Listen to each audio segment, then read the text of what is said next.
السلام علیکم ورحمۃ اللہ وبرکاتہ۔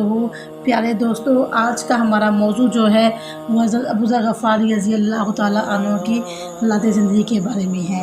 حضرت ابوذر غفاری رضی اللہ تعالیٰ عنہ کا شمار ان جلیل القدر صحابہ کرام میں ہوتا ہے جنہوں نے اسلام کی ابتدا میں بغیر کسی دنیاوی لالچ کے صرف سچائی کی تلاش میں ایمان قبول کیا۔ آپ کا اصل نام جندب بن جنادہ تھا اور آپ قبیلہ غفار سے تعلق رکھتے تھے۔ یہ قبیلہ راہزنی، لوٹ مار اور قافلے لوٹنے میں بدنام تھا، لیکن ابوذر رضی اللہ تعالیٰ عنہ کی فطرت ان سب سے مختلف تھی۔ آپ دل سے حق کی تلاش میں رہتے تھے، آپ اللہ کی وحدانیت کے قائل تھے، بت پرستی سے نفرت کرتے تھے اور دل میں ہمیشہ سوال کرتے کہ یہ بت کیسے خدا ہو سکتے ہیں۔ جب نبی کریم صلی اللہ علیہ وآلہ وسلم کی دعوت کا چرچا ہونے لگا کہ ایک شخص مکہ میں اعلان کر رہا کہ خدا ایک ہے اور وہی تمہارا رب ہے، تو ابوذر غفاری کو جیسے ایک امید کی کرن نظر آئی۔ آپ نے اپنے بھائی انیس کو مکہ بھیجا کہ جا کر معلوم کرو یہ شخص کون ہے اور کیا کہتا ہے۔ انیس واپس آ کر بولا، وہ نیک انسان ہے، اچھائی کی بات کرتا ہے، لیکن ابوذر کا دل نہ مانا۔ کہنے لگے، یہ بات میں خود سنوں گا، اور یوں بغیر کسی خوف کے، بغیر کسی سواری کے، ننگی تلوار تھامے کئی دنوں کا سفر کر کے مکہ پہنچے۔ مکہ میں داخل ہوئے تو کسی سے پوچھنا بھی خطرناک تھا کہ رسول اللہ کہاں ہیں۔ آپ کئی دنوں تک بیت اللہ کے ارد گرد چھپ کر رہتے رہے، کھانے پینے کا کوئی انتظام نہ تھا۔ پھر ایک دن حضرت علی رضی اللہ تعالیٰ عنہ کی نظر پڑی۔ انہوں نے پوچھا، کیا تم مسافر ہو؟ ابوذر نے ہاں میں جواب دیا، لیکن مقصد نہ بتایا۔ حضرت علی نے انہیں اپنے گھر میں مہمان بنا لیا۔ 3 دن بعد حضرت علی نے فرمایا، کیا میں تمہیں اس شخص کے پاس لے چلوں جس کی تم تلاش میں ہو؟ حضرت علی انہیں رات کی تاریکی میں رسول اللہ صلی اللہ علیہ وآلہ وسلم کے گھر لے کر پہنچے۔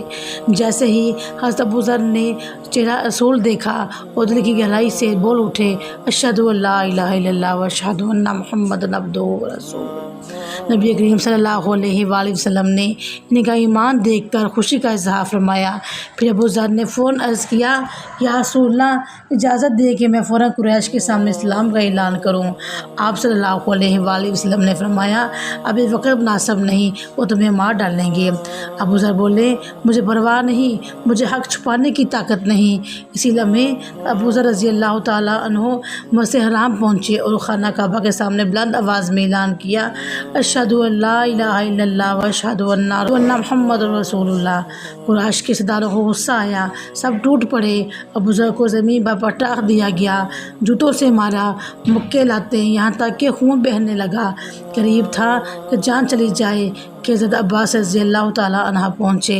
چونکہ وہ قریش میں رسوخ رکھتے تھے، بولے، یہ غفار قبیلے کا ہے، اگر تم نے مار دیا تو شام سے آنے والے تجارتی قافلے بند ہو جائیں گے۔ یوں حضرت ابوذر پہنچ گئے، مگر یہ پہلا موقع تھا کہ اسلام کے لیے کسی نے اتنی شدید مار کھائی۔ اس واقعے نے رسول اللہ صلی اللہ علیہ وآلہ وسلم کے دل میں حضرت ابوذر کے لیے خاص مقام پیدا کر دیا۔ آپ نے فرمایا، اللہ ابوذر پر رحم کرے، وہ اکیلے چلے گا، اکیلا مرے گا اور اکیلا اٹھایا جائے گا۔ حضرت ابوذر رضی اللہ تعالیٰ عنہ زندگی بھر دنیا سے نفرت کی، فقر کو اپنایا اور ہمیشہ ظلم و دولت پر کڑھتے رہے۔